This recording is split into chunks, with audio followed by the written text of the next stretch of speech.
De este curso, les agradezco mucho la presencia. Tengo acá les voy a comentar un poco cuál es la idea del curso inicialmente y hacia dónde vamos a ir. No creo que podamos cubrir todos los efectos de la interpretación ni las metodologías de la interpretación, pero me parece que es una línea clara. Este curso tiene está organizado en 3 clases. La primera es la que voy a desarrollar hoy. Se llama Lo que la interpretación no es, ¿no? Me parece interesante entrar por ahí.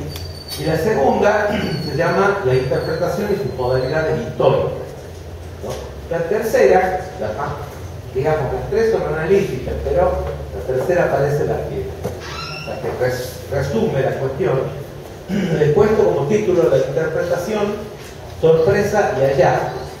Efectivamente, es un dato que lo vemos aparecer en Freud, por ejemplo, la idea de que la interpretación, cuando es eficaz, provoca una sorpresa, provoca un desconcierto.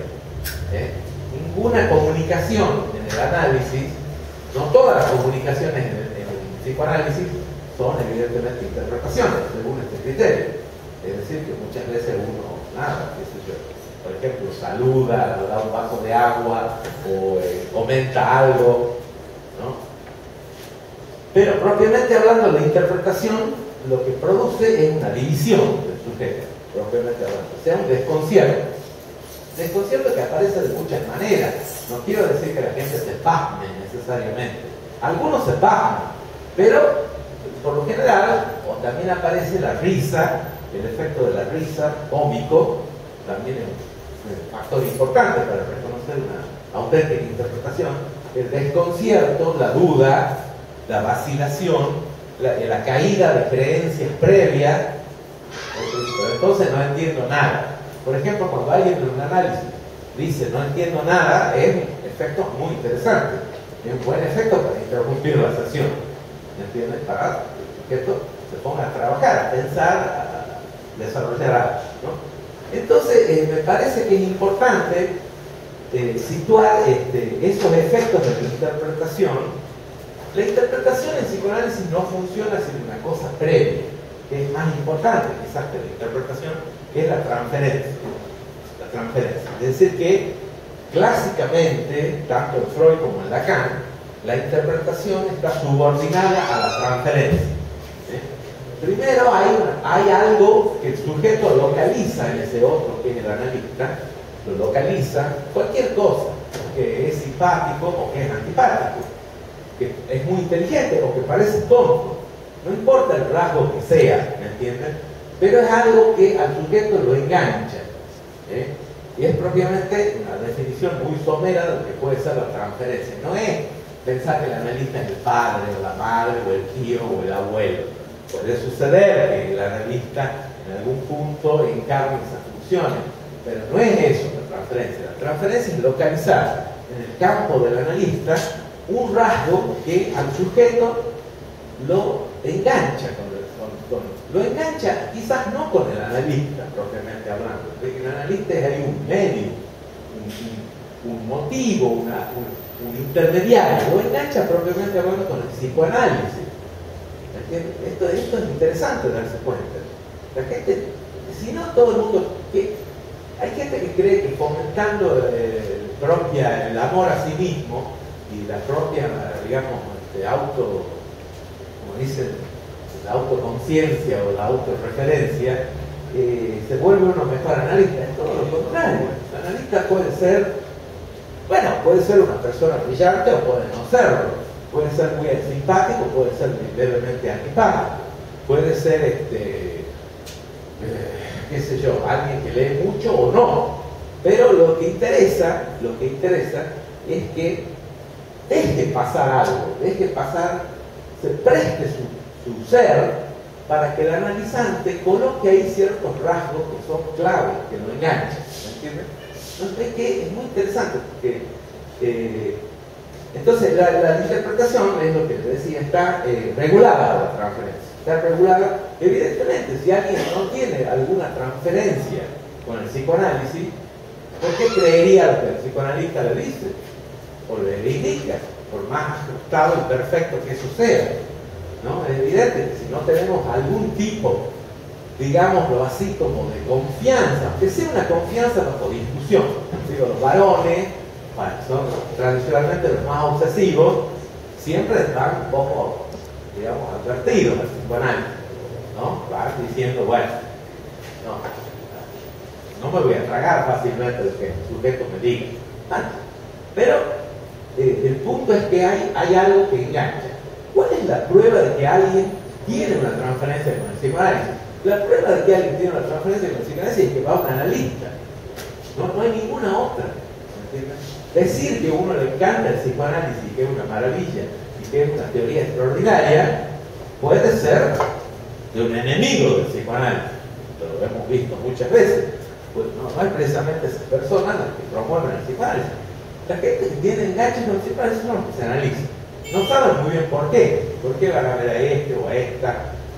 ¿Qué encuentran bien ahí? Al final lo saben, pero si el análisis está bien conducido. Pero de entrada, en larga fase del proceso, la transferencia entonces se presenta como una garantía de la interpretación.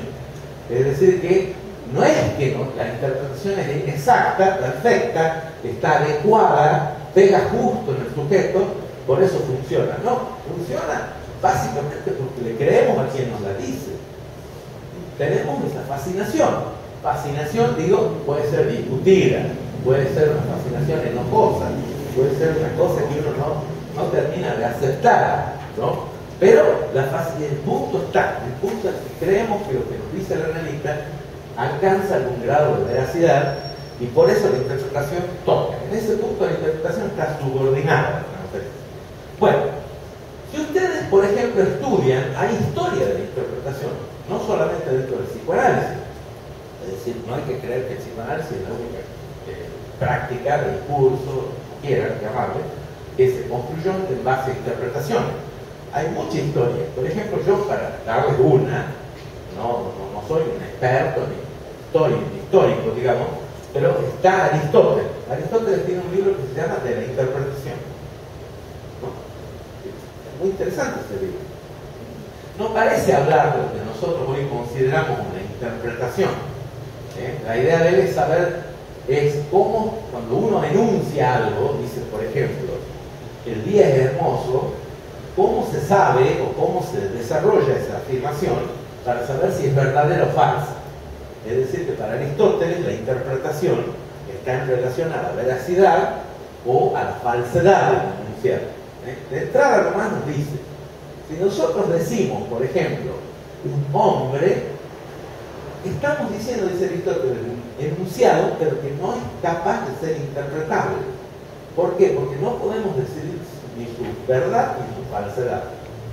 Si decimos solamente un hombre, una mujer, un día, lo que sea, son enunciados que carecen de atribución.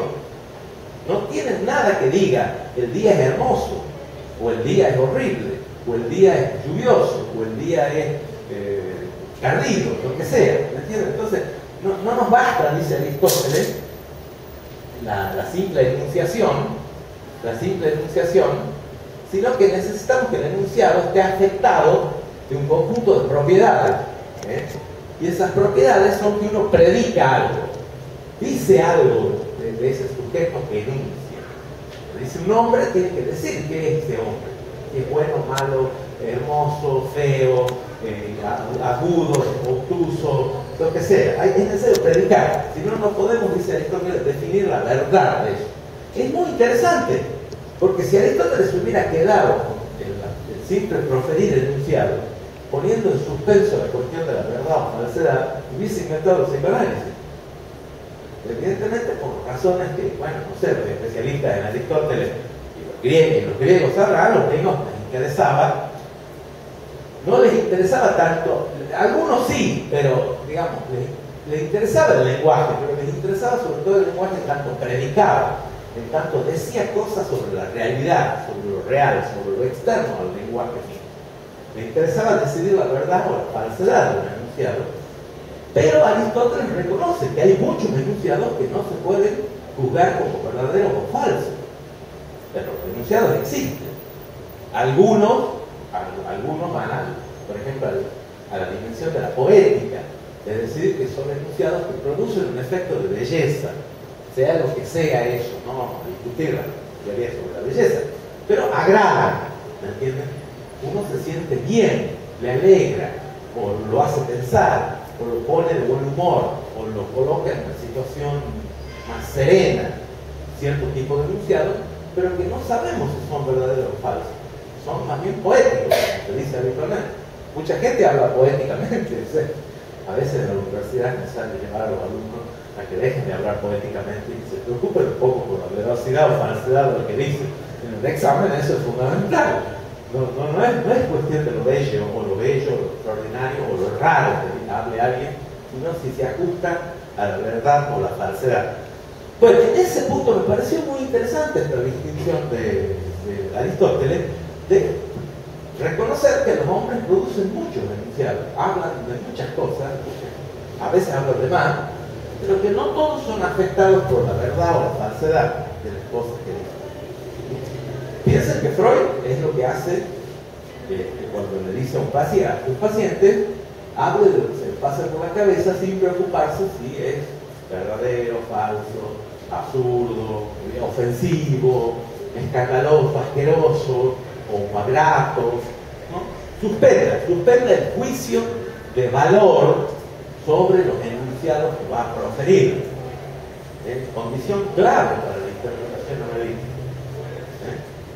Suspenda, no des juicios de valor, simplemente habla.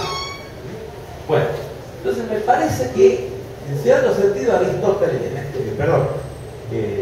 Freud está antes que Aristóteles, lo digo de una manera un poco humorística aquí para el amigo que es filósofo, digamos que está acá, digamos, me parece muy interesante, pero Freud está antes en el sentido que Freud se preocupa por expresiones, por una manera de decir que no implique necesariamente la verdad o la falsedad sobre el mundo exterior. Fundamental. Es decir, que observen que podemos entendernos más fácilmente con Aristóteles que con toda la escuela que se desarrolla a partir de los alemanes. Dios mío, hay muchos alemanes, Schleiermacher, mucha gente que desarrolla una escuela que es la escuela hermenéutica, fundamentalmente alemana, y después vienen franceses también. Saben que los franceses, nosotros creemos que París es la ciudad bella y es un encanto, los franceses son un poco serviles ideológicamente, siempre están pensando en el segundo grado, en el segundo tiempo, lo que los alemanes han dicho antes, de manera confusa y oscura. Los franceses lo vuelven un poco más elegante, más así, ¿no? Se puede leer hacia Sartre, por ejemplo, comentario de Heidegger, digamos, ¿no? No es exactamente igual, pero digamos, es una maldad. Yo no quiero mucho a los franceses por problemas, digamos, pero bueno, entonces los alemanes producen una escuela de lo que llaman hermenéutica,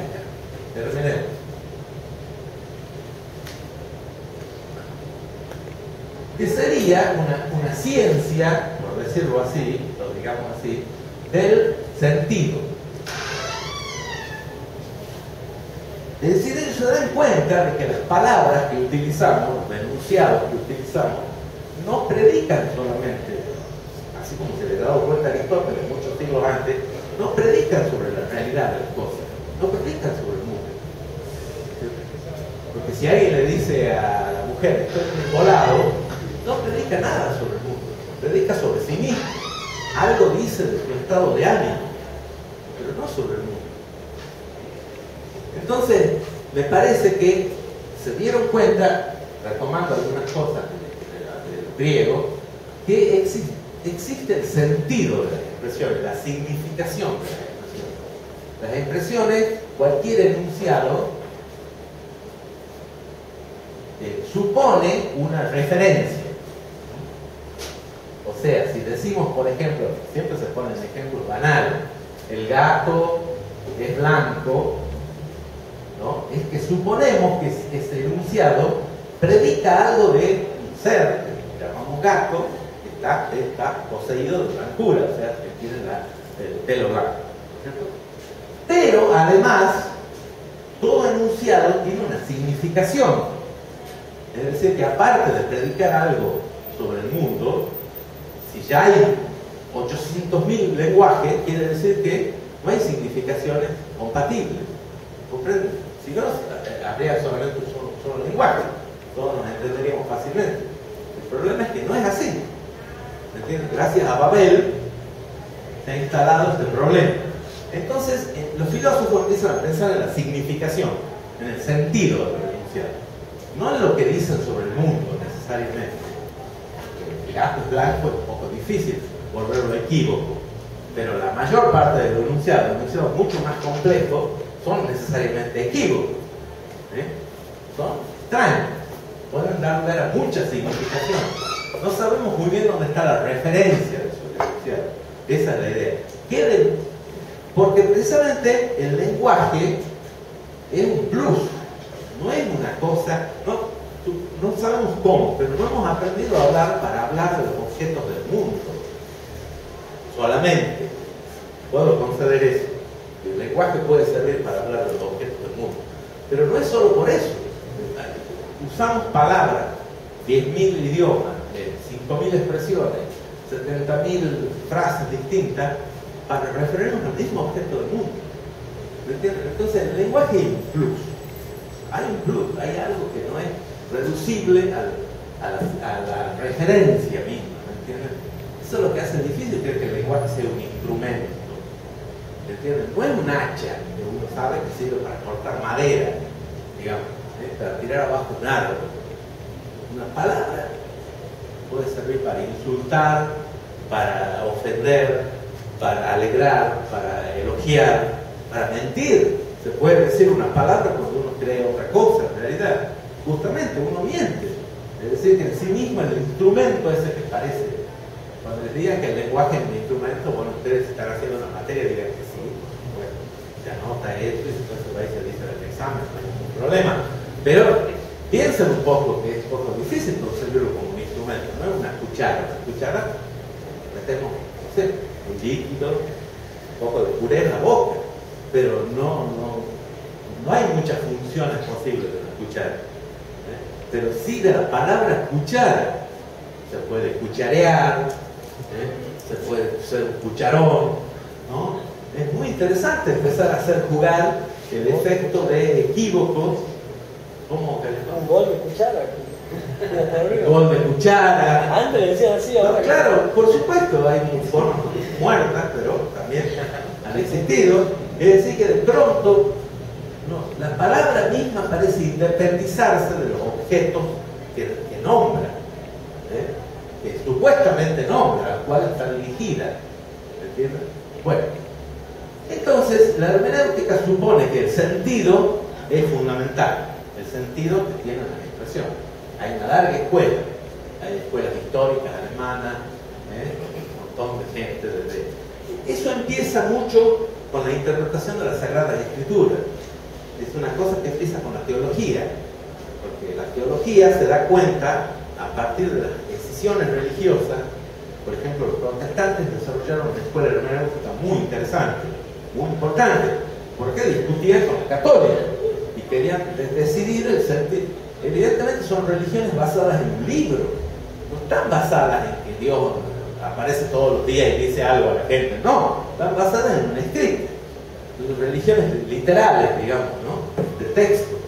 Y entonces los protestantes, cuando se escindieron, desarrollaron una escuela hermenéutica muy importante, también los católicos, digamos, siempre estaba, también antes del protestantismo, en el medioevo mismo, hay escuelas de hermenéutica, de interpretación, ¿de qué? De la palabra de Dios. Evidentemente, si Dios ha hablado, está ahí, es importante saber qué quiere decir. No es tan fácil, digamos. Entonces supone interpretación, supone el sentido. El sentido. Por ejemplo, los teólogos me han enseñado, entienden, que no es lo mismo el sentido literal de una expresión que su sentido simbólico, por ejemplo. Es decir, que decimos, qué sé yo, que, no sé, que por ejemplo, se puede interpretar la destrucción de Sodoma y Gomorra en un sentido simbólico. No es necesario interpretarlo en un sentido literal. Puede decir, no es seguro que haya habido una ciudad de Sodoma y Gomorra. No es seguro de que históricamente eso responda a un dato histórico, efectivo, comprobable. Pero es sí seguro que en muchas ciudades la gente, bueno, tiene posiciones contrarias a Dios, peca, qué sé yo, y parece creíble que Dios podría haber destruido muchas ciudades, digamos, con ese criterio, Roma, Egipto, Nínive, qué sé yo, lo que quieran, ¿no es cierto? Bueno, entonces hay distinciones. Los tipos tienen que interpretar este texto, ¿no? Y es interesante porque es la palabra de un otro, ¿no?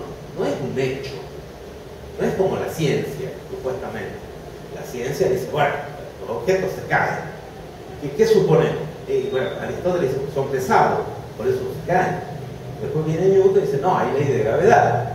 Pasa que el universo entero está sometido a una ley que hace que los cuerpos girando sobre sí mismos produzcan la fuerza centrípeta y eso atrae todos los mundos, ¿no? Bueno, entonces la interpretación en la ciencia no es demasiado extrema. Ahí interesa introducir una distinción entre interpretación y explicación. Es una distinción muy freudiana, por otro lado. Hay textos de Freud que hay un texto, por lo menos, que habla de esto, ¿no? Aunque muchos otros lo tenían en cuenta. Digamos, la ciencia es explicativa porque tiene un efecto de reducción. Freud mismo comparaba el psicoanálisis con la química. Sí, nosotros hacemos lo mismo que la química. Tenemos una sustancia, no sabemos de qué está hecha. ¿Qué se hace? Se la calienta, se la centrifuga, se la pasa por esto, por un filtro, o sea, hasta que se separan sus elementos. Entonces podemos reconocer el plomo, el oxígeno que había, lo que sea, ¿no? La química procede por una suerte de análisis. De ahí viene el término análisis, viene de la química. Pero él mismo lo toma como analogía. Dice, como los químicos, nosotros dividimos, no hacemos síntesis, no nos interesa la síntesis. Es muy interesante eso porque digamos, es una ventaja para el analista. No está obligado a decirle qué hacer a alguien o cómo resolver una cuestión. Está obligado a analizar lo que le pasa, pero no a sintetizar la vida de alguien. La vida de alguien se sintetiza porque alguien dice, bueno, esto no sirve, esto me quedo con esto, aquello lo abandono, ¿no?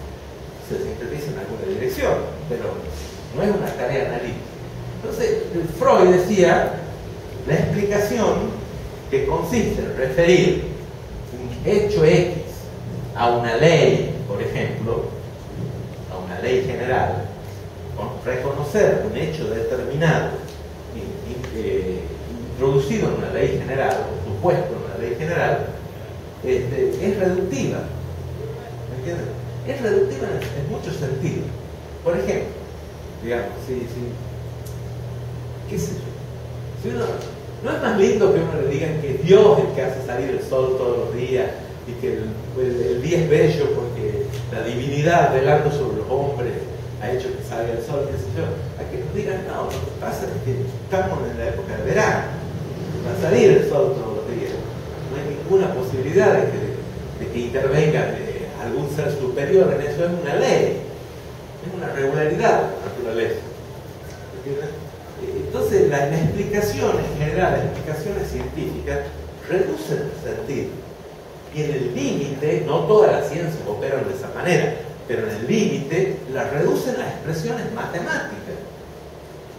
La ley, todo el pelota de Einstein es que la energía es igual por la masa por el cuadrado de la velocidad de la luz. ¿Me entiendes? Y uno dice, pero entonces la gente enérgica, ¿qué es? Esta gente, este tipo que me cae tan simpático, que es enérgico, reducido a pares, ¿no? El universo, entonces hay que construir máquinas para reducir eso a cuantificacionables matemáticos y procesar la energía. Hacemos un motor y podemos andar, todo. No hace falta ningún misterio, ¿me entiendes? Ninguna cosa. Es verdad, hay leyes científicas que son complicadas, hay explicaciones que son complicadas, pero en el fondo yo creo que hay, para mucha gente hay un efecto de decepción, ¿no? eso poca gente estudia ciencia. En general estudiamos todo. Filosofía, por ejemplo. Más todo más complicado. No, bueno, no sé. O no sé, bueno. Bueno, a la gente no le gusta mucho eso, porque hay una reducción del mundo. Mientras que la interpretación, digamos, la comprensión, supone por el contrario una amplificación del mundo. Si nosotros decimos, sí, pero esta ley de la física tiene que ver con esta ley de la historia y tiene que ver con esta otra cosa que pasa según los textos antiguos y no sé qué, de pronto el mundo comienza a cobrar sentido. Parece una pieza de relojería que funciona y bueno, si tenemos el reloj es muy fácil dar el paso siguiente. Tiene que ver un relojero en alguna parte, para decirlo en términos de Voltaire, digamos, ¿no? Siempre eso nos lleva a la teología, tarde o temprano. Cuando empezamos a buscar sentidos, múltiples sentidos, entramos en una dimensión curiosa, ¿no? Bueno, la hermenéutica es eso. En definitiva es pluralizar, no digo que todos los hermeneutas sean teólogos o sean teológicos, pero en definitiva es pluralizar los sentidos. ¿Me entiendes? Entonces, qué sé yo. En el límite eso lleva a cosas ridículas, por ejemplo la interdisciplinaridad. Necesitamos un psicólogo, un médico, un sociólogo, no sé qué. Entonces, ¿para qué? Para construir el objeto total. No tiene sentido eso, porque las ciencias se especifican justamente por renunciar a la totalidad de lo creado, de lo existente. La filosofía sí, la filosofía sí habla sobre grandes magnitudes, aparentemente, está bien, pero justamente la ruptura de la ciencia es decir, nosotros nos vamos a ocupar de estas cosas, de la física, de la materia que se atrae, se rechaza, qué sé yo, no sabemos más nada, ¿no? Los historiadores de lo que pasó antes, ¿no? Las ciencias en general han roto con la idea de una totalidad. Bueno, uno puede decir, es correlativo eso con la caída de los grandes mitos religiosos, digamos, grandes lecturas o discursos religiosos. No, pero es lo que nos ha permitido avanzar. Mientras que la comprensión reintroduce el problema del sentido. El sentido mismo de las cosas. Imagínense, una cosa es vivir, otra cosa es decir, pero mi vida tiene que tener un sentido. ¿Saben que eso es una afirmación más clara de que alguien tiene lo que se llama una neurosis? Es una neurosis pensar que la vida de uno tiene un sentido. No sé, la vida de uno tiene un deseo, tiene algo que hace. Puede ser que uno haya hecho el sentido de su vida en torno a un deseo. Quiere ser músico, es buen músico, no sé qué, sigue adelante. Quiere hacer la revolución, va a hacer la revolución. Lo matan, no lo matan, mata a otro, qué sé yo. Se suicida. Bueno, sigue un recorrido, no sé, ¿me entiendes? Pero decir que hay un sentido de la vida, además un sentido, siempre los sentidos tienden a lo universal, tienen un escape hacia lo universal, ¿me entiendes? Entonces, el tipo que descubrió el sentido de su vida termina imponiéndose a los demás, ¿no? Tarde o temprano. Digo, a veces solo en la familia, a veces es lo más complicado. Hitler pensaba muchas cosas sobre el sentido de la vida, evidentemente. Tenía un sentido de la vida, ese es un hecho. El nazismo es explicación. Lo mismo el marxismo, en sus niveles más, digamos, un poquito más delirantes, no estoy hablando de buenos pensadores marxistas, ¿no? Pero con las religiones, las grandes religiones, es un poco complicado, digamos, suponer que hay un sentido y que a eso tiene un efecto totalitario, generalmente, tarde o temprano. Bueno, entonces las hermenéuticas avanzan por eso. Por eso es que Lacan, en el seminario 11, dice, no, la interpretación no tiene nada que ver con la hermenéutica. Freud mismo lo decía, Freud mismo pensaba que la interpretación se parecía más a una explicación científica. En tanto reducía la complejidad de una serie de enunciados a unas pocas fijezas enunciativas y de satisfacción. ¿Me entiendes? Uno dice, bueno, este tipo, porque odiaba al padre cuando era niño, bueno, qué sé yo, construyó esta obra. está bien, la obra es maravillosa, puede ser muy interesante, pero el último sentido de eso, el sentido más secreto, él nunca lo supo, pero el sentido más secreto de hacer eso es decir, bueno, mi padre creía tal cosa, yo voy a demostrar que eso no es cierto, por decirlo así, una simplificación. Es reductivo, no es una cosa que dice, digo, descubrir la verdadera razón por la que la gente hace las cosas nos volvería locos a todos, nos terminaríamos matando, porque descubriríamos razones muy extrañas. Para nada ese canto al progreso humano y a la humanidad y a la civilización que la gente por ahí se da. Bueno, entonces por eso Lacan rompe con la hermenéutica, digo, explícitamente, pero Freud ya también había, la posición misma de la explicación analítica no estaba centrado en el aspecto hermenéutico, no se trata de introducir sentido, dice Freud, se trata de desarmar el sentido que el analizante trae. ¿Me entiendes? Porque si alguien viene y dice, mi padre es la culpa de mis males, dice, bueno, muy bien, señorita, traigamos al padre. No, murió hace 20 años, pero es la culpa, él tiene la culpa de todo lo que nos pasó. ¿Y entonces qué hace? Vamos a desenterrar el cadáver, no sé. ¿Me entiendes? Es muy complicado eso, ¿no? Digo, quiero decir, en tanto, la idea de Freud era desarmar esa afirmación. ¿Qué quiere decir que el padre tiene la culpa de todo lo que le pasa a un tipo? ¿Qué quiere decir para el tipo vivo, organismo vivo, que nos enuncia eso en una sesión? ¿Me entiendes? No para la historia de la humanidad y esas cosas, sino para este sujeto que habla. La gente no se da cuenta de eso, dice, porque este gobierno y las porquerías que hace, qué sé yo, no se da cuenta que lo dice él. Pensar un poco, a ver, ¿por qué estoy diciendo esto? Está bien, puede tener razones objetivas, pero puede tener otras razones también. ¿Por qué emitimos ciertos enunciados? Entonces, la idea de Freud era volcar todo en relación al analizante mismo. Procede según la idea de que no hay una verdad referencial, tacha la verdad referencial de lo enunciado. La asociación libre es eliminar la verdad referencial, suspenderla, no quiere decir que no exista. Evidentemente no suspendemos nuestra verdad referencial cuando subimos a un ómnibus, tenemos que pagar el boleto. El tipo nos dice, flaco, son 5 pesos. Y dice, flaco era mi abuelo. Mi abuelo no era parecido a usted. ¿Usted qué está tratando de decir? Si uno contestara así, evidentemente tiraría de lo que seguiría adelante, ¿no es cierto? Pero en esa situación, dice Freud, utilizamos una situación experimental, en que Freud usa mucho ese término, dice experimental para la sesión analítica, no utiliza cosas del humanismo, de decir, a Freud no le gustaba todo eso del humanismo, de que habla el psicoanálisis, habla de una nueva vía para el hombre encantador, avanza. Parecía un poco feo eso, un poco científico, ¿no? Todo el problema con la filosofía, con la religión, tiene mucho que ver con eso de Freud, ¿no? Es decir, sí, son todas cosas muy interesantes, pero a la hora del bife,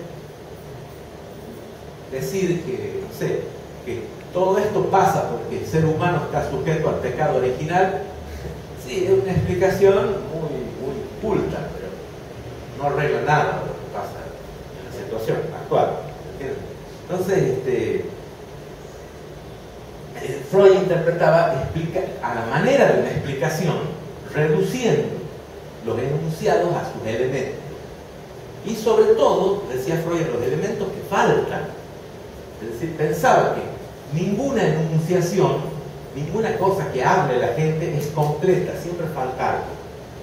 Y justamente esa es la clave, decía Freud, cuando el tipo logra percibir, o uno mismo, por efecto por la interpretación, indica algo de eso que falta, se reestructura todo el discurso.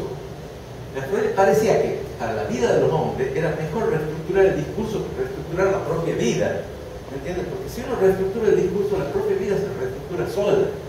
Mientras que si uno está luchando por, qué sé yo, dejar de fumar, pero no piensa qué diablo significa fumar para esa persona, puede luchar, pero sí, hacer los tratamientos más extravagantes, pero no pasa nada, o pasa, pero viene otro síntoma, viene otra cosa en su lugar.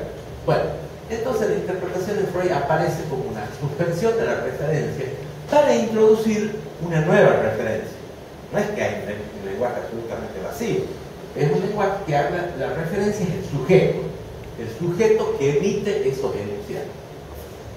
No se trata de lo que dice sobre el mundo, se trata de lo que dice sobre él, o sobre algo que a él lo afecta.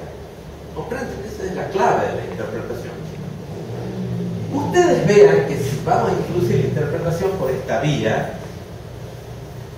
empieza uno a preguntarse si ha seguido la explicación con cuidado en un punto, pero entonces ¿quién es el que interpreta?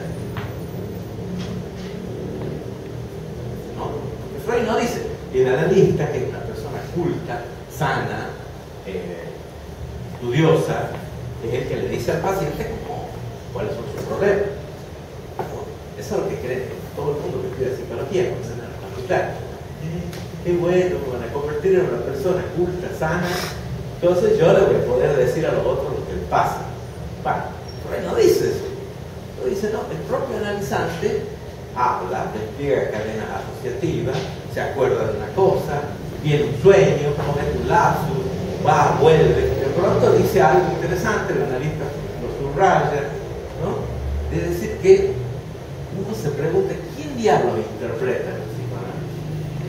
Es una pregunta interesante, no parece ser una función propiamente del analista. Sí, el analista hace alguna cosita, dice, sí, bueno, dice una palabra que el tipo había dicho en 2 sesiones antes, que parece tener un efecto ahí, o alguna cosa así, pero en sentido estricto, quien produce la interpretación ni siquiera es el analizante, la persona del analizante, ¿no? Quien produce la interpretación es el inconsciente del analizante,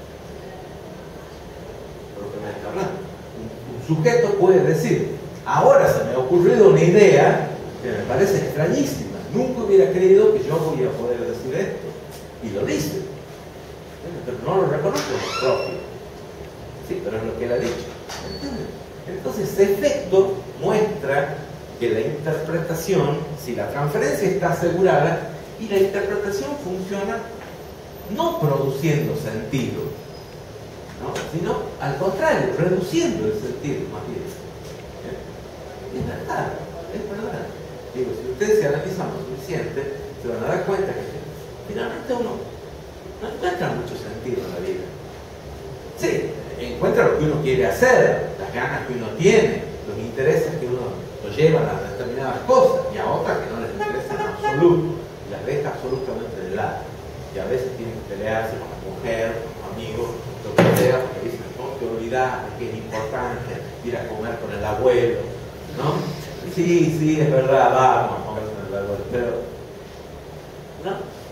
pero se acabó el sentido de la vida, no hay sentido de la vida.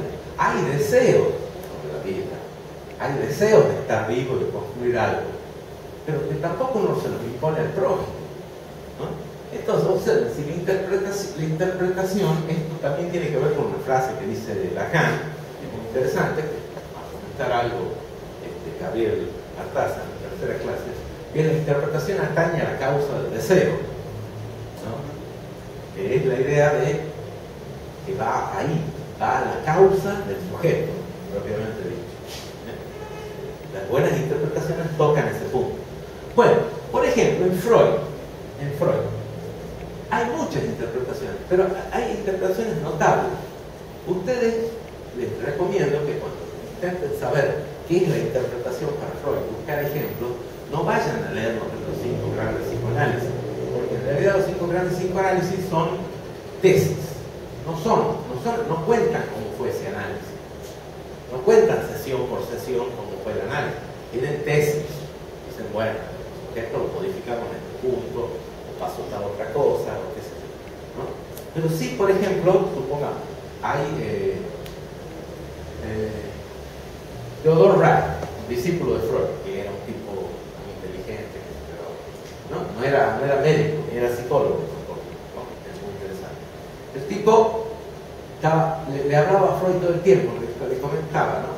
De que bueno, de que yo, la universidad estaba en contra de él, que la mujer no se llevaba bien y no podía, ¿no? Hasta que el día Freud dice, no sabía que usted era tan débil. ¿Ray qué hace? Es muy interesante la reacción. ¿Por qué funciona eso como una interpretación? Porque Ray, en lugar de decir, ¿qué me dice este viejo? No, se reconoce ese enunciado de Freud y comienza a pensar por qué él cede ante una cantidad de exigencias y de cosas que le complicaban la vida. ¿Me entienden? Entonces, es muy interesante observar que Freud procedía por un tipo de intervención que no era contarle al paciente, bueno, su complejo de Edipo, a los 3 años, usted que amaba a su madre tiernamente, ¿no? Después llegó su hermano, bueno, qué problema, pero como no podía odiarlo, entonces reprimió todo eso, ¿no? ¿Qué es lo que uno cree? Uno cree que la interpretación es una comunicación de saber, ¿eh? No es una comunicación de saber. La interpretación es una palabra, un gesto, una indicación, algo que de pronto al sujeto lo hace pensar, lo pone en otra dimensión, ¿eh? En Freud mismo aparece eso en montones de casos, casos que están comentados a veces por los mismos analizantes,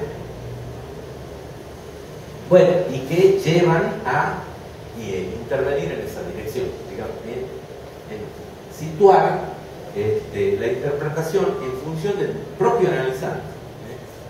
Además, hay otra cosa más interesante todavía, y es que para reconocer una verdadera interpretación no tenemos más posibilidades, Freud mismo lo dice, que la reacción del analizante. Recuerden, hay un artículo de Freud en 1938, creo, Construcciones del psicoanálisis, donde Freud dice, bien, la interpretación es una cosa precisa, es algo que se aplica sobre ciertas porciones muy reducidas del material, por ejemplo un sueño, un lapsus, ¿no? Pero una construcción, dice Freud, sería interpretar la vida de algo.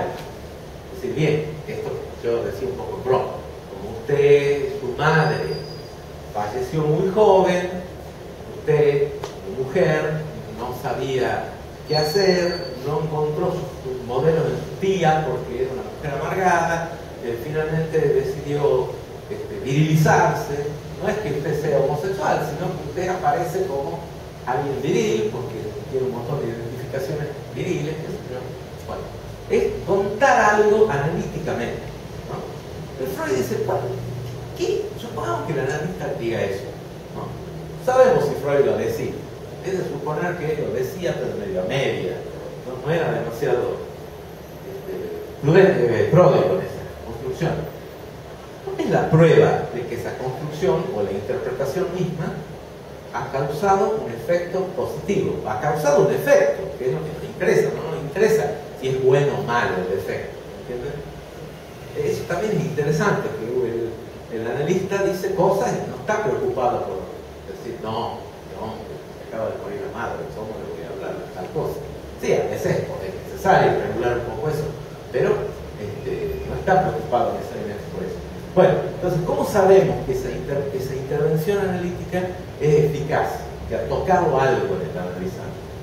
Freud dice, no nos interesa ni el sí ni el no consciente de los analizantes. No nos interesa que nos digan, bravo, usted ha dado el clavo, y que nos digan eso es una estupidez. Nos pueden decir las dos cosas, nos pueden decir sucesivamente una cosa y otra. No nos interesa, dice Freud.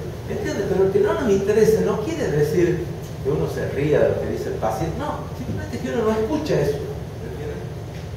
El paciente puede decir eso, la porquería, las cosas que dice. ¿Qué nos interesa eso? Nos interesa el material que surge después. ¿Entiendes? Nos interesa a dónde lo lleva la libre asociación. Después de introducido ese elemento, ahí la interpretación opera por plus, introduce un elemento nuevo en el enunciado del paciente. No siempre es así, pero en este caso sí, introduce algo, un significante, un conjunto de palabras, puede ser algo que perturba la enunciación del paciente. Les explico. nosotros tenemos enunciados, ¿no? Es decir, frases, digamos. Las frases o los enunciados se sostienen en una enunciación. Eso lo saben los lingüistas. La enunciación, ¿qué son? Son las condiciones que producen, en las cuales ese enunciado se produce. Condiciones que no necesariamente son lingüísticas. Por ejemplo, si el sujeto está borracho, dice cosas que evidentemente sobrio no las diría, ¿verdad? Son los lingüistas, que son en ese sentido mucho menos paranoicos que los psicoanalistas, no dicen, sí, me dice la verdad porque el alcohol le ha sacado. No, los lingüistas dicen simplemente es la situación. El sujeto está borracho, tiene introducido una sustancia perturbadora que le hace producir determinados enunciados. Bueno, ¿a quién se lo decimos? No habla uno de la misma forma con el profesor, que con el amigo, que con el hijo, que con el subordinado, que con el jefe, etcétera, etcétera. Bueno, entonces, a veces la interpretación no se dirige al enunciado, se dirige a la enunciación. Si alguien está hablando de todas sus maravillas y de las cosas maravillosas que hace, entonces uno dice, y termina la sesión, evidentemente está indicando algo de denunciación, ¿no? Una manera de decir al tipo, ¿por qué se jacta tanto? ¿Qué es lo que produce esa inflación de su yo que esté diciendo, hablando maravillas de su persona y de lo que hace? No va dirigido a lo que dice. Puede ser que lo que dice todo sea cierto, ¿me entienden? Todo sea verdadero, no haya nada que discutir. Pero va dirigido un poco a decir, ¿no? Bueno, está bien. ¿Por qué enunciar esa enunciación, digamos? Bueno, entonces muchas veces la interpretación va dirigida a ese punto, no va dirigida al enunciado mismo. Bueno,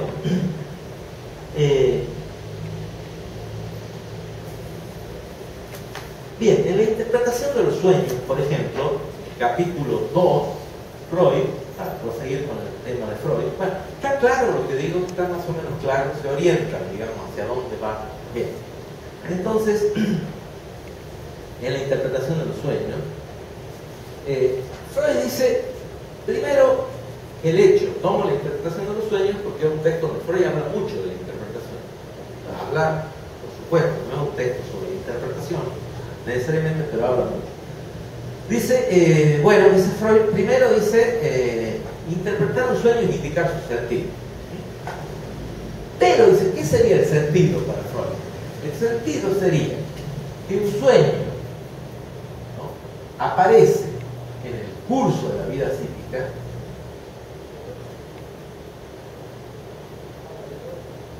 como una disrupción. Es algo que no se puede integrar fácilmente al curso de la vida psíquica. Porque bueno, esto es, no sé, una señora que tiene 3 hijos, y no sé, una ama de casa encantadora y sueña un día, qué sé yo, no sé, se pasan cosas extravagantes. ¿Cómo? O sea que el sueño aparece siempre, tiene que aparecer, digamos, como una cosa que no encaja con el resto de la vida del sujeto. Incluso los sueños de los niños, que como todos lo saben, son fácilmente interpretables. ¿No? Vayan a creer eso, créanlo si quieren. Tienen que distinguir cuando lean a Freud, esto es importante, la enunciación de Freud, no solamente el enunciado. Freud estaba tratando de venderle una cosa que se le había ocurrido a él.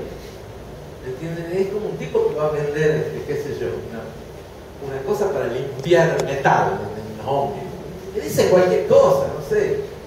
Esto limpia el metal, no solo lo limpia, sino que dura más tiempo. No solo eso, sino que se lo limpia la lámpara para dar más luz, cualquier cosa. El tipo dice. Bueno, Freud quería vender esa obra. Saben que se vendieron 50 ejemplares en los primeros 10 años, algo así. El tipo decía, yo les digo esto, viene ese, se vuelve un quilombo. Entonces el tipo dice, no, bueno, recordemos que los sueños de los niños son fácilmente interpretados. Yo les voy a demostrar que los sueños de los niños no son fácilmente interpretados. Un sueño de Anna Freud. Anna Freud, fresa, frambuesas, bollitos, papillos. Según Freud, ese sueño es fácilmente interpretable. Freud dice, efectivamente, la pobre mi hija había tenido un trastorno estomacal, entonces le prohibieron cenar. Entonces sueña que come lo que gusta. Muy bien. Ese es el deseo preconsciente. Porque si a la niñita le preguntábamos, iba a decir, sí, me hubiese encantado comer eso, o sea, no pasaba nada. Ahora, el problema es saber por qué ese sueño empieza diciendo Ana Freud. ¿Por qué nombra una dimensión que no tiene nada que ver con lo que quiere comer? Es como decir, bueno, yo les puedo dar hipótesis. Puedo decir, por ejemplo, que mencionar el propio apellido de los sueños indica un lugar en la cadena de la generación. Ella se reconoce como hija de Freud, efectivamente. Pero ¿quién había dicho? La niñita está enferma, pero no le da Freud, su padre. Entonces, el sueño es un sueño que tiene a la vez, es un sueño neurótico, reconocimiento de que hay un padre, pero a la vez el reconocimiento del novio hacia el padre, y un rechazo del padre. Son dos cositas nomás, no hace falta ir muy lejos en ese sueño. No es el simple sueño de que ella quería comer fresas frambuesas y soñó que comía fresas frambuesas. Creo. Está lleno, los sueños de los niños están llenos de cosas así. Basta preguntarle a los niños, sí, pero y cuando ibas al parque, Sí, porque soñé que fui al parque, porque cuando en el día anterior mi papá no me quiso llevar. sí, bueno, pero ¿qué había en el parque? Y nada, había un perro enorme que no sé qué hacía ahí. Bueno, ya no es el parque, es otra cosa. Entonces, no hay que creer ingenuamente que los niños, si un niño sueña es porque tiene represión. Si no, no soñaría. Las plantas no sueñan, los animales no sueñan, los animales duermen, pero no sueñan. No sueñan porque no nos cuentan que sueñan, evidentemente, no sé, a lo mejor sueñan, pero como no tienen el lenguaje, no sé, ningún animal contado, digamos, puede ser, admitamos eso, ¿no? Pero si hay sueños, si hay un sueño sin el lugar de una acción, quería ir en bicicleta a casa de mi primo y sueño que voy a bicicleta, ¿por qué no tomo la bicicleta y me voy a la casa de mi primo? No, sueño. Entonces observen que hay acá algo raro. Se introduce en la vida psíquica del sujeto, una dimensión extraña, sea o no comprensible el sentido del sueño. Entonces Freud dice, ¿qué es interpretar el sueño? Es reconstruir esos eslabones perdidos, esa secuencia de ideas, de representaciones, de afectos, que deberían estar ahí, pero no están. Es represión, es reconstruirlo y mostrar que efectivamente esa cosa extraña dice algo que tiene un sentido para la vida del sujeto. Eso es que es reductivo. No es decir, este sueño me cuenta del futuro, o este sueño me permite saber cuál es el billete de lotería que va a salir, o este sueño es un mensaje de Dios, o de algún Dios, o de un demonio, también, ¿por qué no? O yo por este sueño sé lo que va a pasar el día de mañana. No es decir eso, es decir, no, es tu propia vida que está ahí. Lo que pasa es que está de una forma que no la reconoces. Pero si restituimos los eslabones de la cadena, de la secuencia, finalmente se reconoce. ¿Me entiendes? Entonces, la interpretación, dice Freud entonces, de un sueño es indicar su sentido, o sea, sustituirlo por algo que puede incluirse en la concatenación de nuestros actos psíquicos, como un factor de importancia y valor equivalente a los demás que le integran. Dice Freud. Siempre, dice Freud, ante la idea de los sueños, siempre ha habido por lo menos dos posiciones. Los que pensaban en la antigüedad, dice Freud, bueno, en general, dice, hay dos procedimientos. Uno es el procedimiento simbólico, ¿no? Que supone que todo el sueño tiene un simbolismo. Digamos, bueno, yo sueño que subo las escaleras, voy a un lugar más alto, no sé, significa tal cosa. Una cartilla, vamos haciendo coincidir lo que sucede en el sueño con el simbolismo. Otro, dice Freud, el otro procedimiento es descifrarlo. Es suponer que el sueño está hecho de una especie de escritura secreta donde podemos sustituir elemento a elemento, ¿no? y componer un mensaje coherente según las sustituciones que se vayan produciendo. Dice, en un caso se opera sobre la totalidad del sueño, que le da significaciones simbólicas. Es que Freud también es muy interesante con el simbolismo. Medio que desconfiaba del simbolismo. En cambio, los de la hermenéutica les encanta el simbolismo, ven símbolos por todos lados. ¿Entiendes? Yo tengo una consulta sobre eso, Sí. porque me quedo rondando la idea de que el inconsciente se interpreta. Sí. Como, en el sentido Eso va a ser el final del curso, de anticipar. Claro, mostrar eso. Claro, pregunto, Sí. en realidad pregunto por el lado de, es decir, me da la sensación de que el inconsciente no es, pregunto, ¿no? Como decir, contraponiendo la idea de lo simbólico y de lo que parece algo misterioso. Sí. El inconsciente en realidad es como decir, no parece algo tan misterioso, algo que puede hablar, puede hablar al mundo, digamos, habla al mundo. O sea, el vicio filosófico o el vicio artístico, el surrealismo, digamos. El surrealismo, y cuando lo fueron a ver los surrealistas Freud, me parece que fueron buscando a alguien que hablara del inconsciente como algo extraño, como algo que se podía aspirar a lo loco, digamos. Claro. Bueno, lo que le dice Freud, yo lo que hago es reduzco a la gente a su propia vida. ¿Entendés? Eso es un análisis. Es el reducido a la propia vida, a los elementos que uno tiene y a lo que puede inventar. Eso es todo. ¿Entendés? No creo una nueva realidad. Los surrealistas creen eso, claro. Uno de los movimientos más delirantes y mediocres en general, digamos. Digo, quieren leer gente interesante, lean los dadaístas, que son anteriores, que es mucho más interesante, y que tipo cuando eran dadaístas, pero los surrealistas, una de las cosas. Han hecho cada desastre en función del surrealismo. La gente junta una hoja verde con una mujer desnuda y le dice, oh, es surrealismo. Qué impresionante. Porque fue un sueño. Claro, Si fue un sueño. Exactamente. Bueno, sí, en Freud no hay ninguna amplificación del sentido. Lo que Freud hace es descomponer el sentido a la manera de la química, ¿no es cierto? La analogía la da él. Si hay una ciencia que es parecida al psicoanálisis, Freud es la química. No dice la psicología, no dice la filosofía, no dice la hermenéutica de la cultura, es la química. Y humildemente descompone las sustancias y dice, esta cosa tan complicada está hecha de sulfato.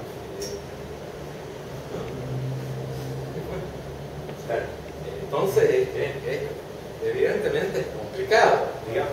Es complicado, digo, en ese punto. En general, lo bueno del arte, a diferencia de la hermenéutica, es que el arte no produce sentidos, pero no los explica. Entonces está bien.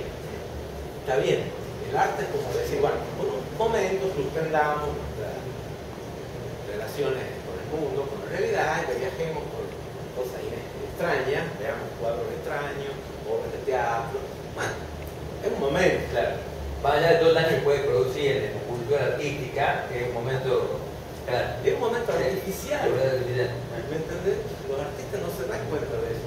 Creen que ellos son naturales. No, un artista hace cosas muy artificiales.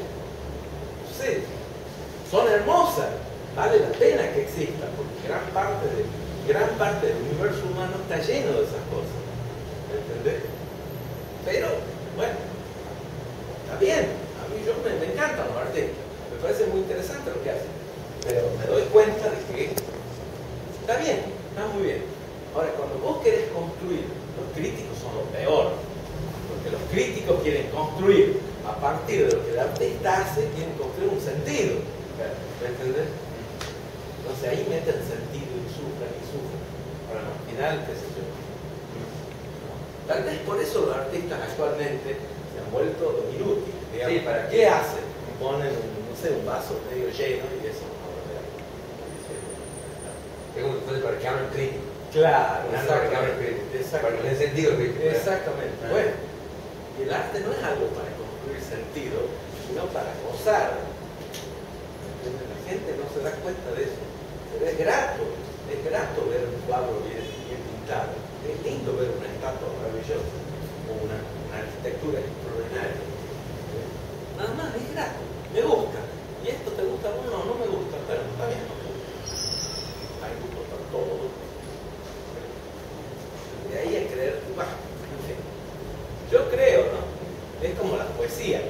poesía, que es la quintesencia del arte, supuestamente, ¿no? La cúspide, no tiene ningún sentido. Digo, está bien que alguien lea un poema de alguien y diga, sí, gracias a este poema yo descubrí que no sé qué. Está bien, es la locura del tipo, es lo que se le ocurrió a partir de leer esas palabras, pero no es lo que el poeta quiso decir. Y probablemente lo más interesante es que las mejores obras, lo que el poeta quiere decir es excedido. Hay algo que no está ahí, que digo que está, pero que el poeta mismo no sabe cómo surgió. ¿Entendés? Es muy interesante. ¿Cómo? Claro, decir como la idea de, bueno, para citarlo, la idea es que el poeta produce más de una lectura, digamos, y esta lectura es porque hay algo más, digamos. Exacto. Y producen lecturas distintas de distintas épocas. Es porque la obra es nada. Claro, no hay algo que uno está para desvelar, no hay un sentido que está para descubrirse, exacto. Y para darle algo. Es para generar. Sí, es para generar. Sí, claro. Fundamentalmente satisfacción. Claro, el arte que no produce satisfacción, a mí discúlpenme, me parece idiota. Puede ser que hay satisfacciones más complejas que otras, no lo niego. No sé, poner un vaso, decir, bueno, no sé, elevar esos objetos naturales a la categoría de, no sé, me parece. Eso es una burla, es la burla de ¿cómo se llama el tipo este? Duchamp, es una burla. Es decir, miren, ustedes creen, vamos a convertir en arte un inodoro. Es una burla de Duchamp, explícita. Todo el mundo lo adoró. Oh, el nuevo estilo, el informalismo, qué sé yo, las nuevas cosas. ¿Quién te cree cualquier cosa? Bueno, digo, los espectadores tienen ese problema. Como satisfacen ciertas fantasías. Pero los artistas no satisfacen esas fantasías haciendo arte. Los artistas hacen eso. Bueno, entonces, Freud dice, hay esos dos métodos, ¿no? El método que disuelve, digamos, que atomiza el enunciado del sueño y procura establecer para cada elemento un sentido, y el método que convierte a todo el sueño en un sentido equivalente. Pero, dice, yo utilizo otro método. ¿Cuál es la cualidad de ese otro método? Lo que a veces no se termina de entender es que le da al soñante la capacidad de